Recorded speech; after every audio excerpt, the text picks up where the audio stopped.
Good morning guys, ito po ang inyong lingkod, si Manoy Ron. So saan po tayo pupunta? Samahan niyo po ako para puntahan natin yung aking small farm. Okay, small kasi nagsisimula pa lang tayo. So bago po yan, binabati ko po kayo ng maligayang bagong taon sa inyong lahat. Okay po? So tara, samahan niyo po ako. So malapit na tayo guys.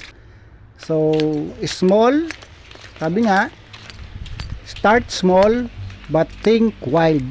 Okay, so yan, may aso. Tao po. Okay, so kailangan may vision tayong nakikita sa sinisimulan nating negosyo. Hindi pwedeng wala.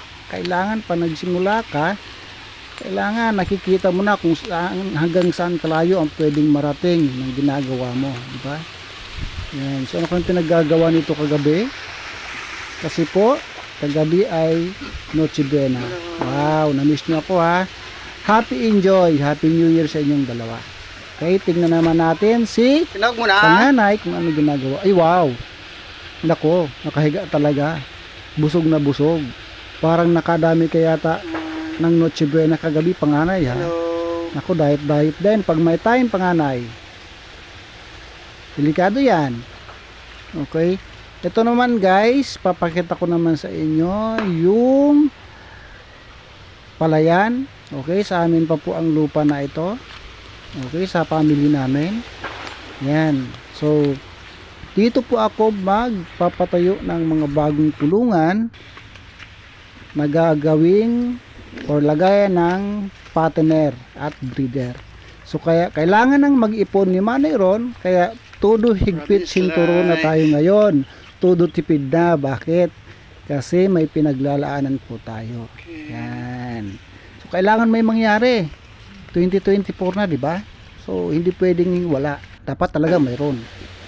Okay, so bago tayo umuwi guys, daanan natin si panganay, makipaglaro muna tayo. Yan, nakipaglaro muna ako guys kasi ang sarap, no? Yung pinagpaguran mo, paunti-unti may nakikita na.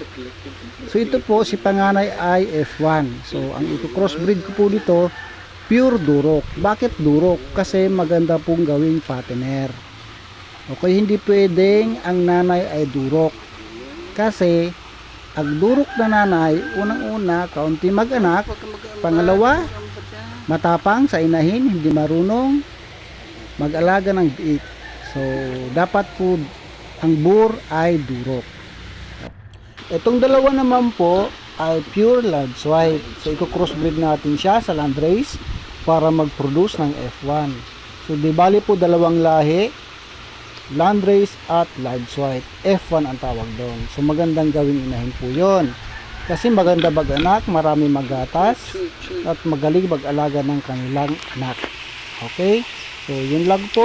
Maraming salamat po. Please follow and subscribe my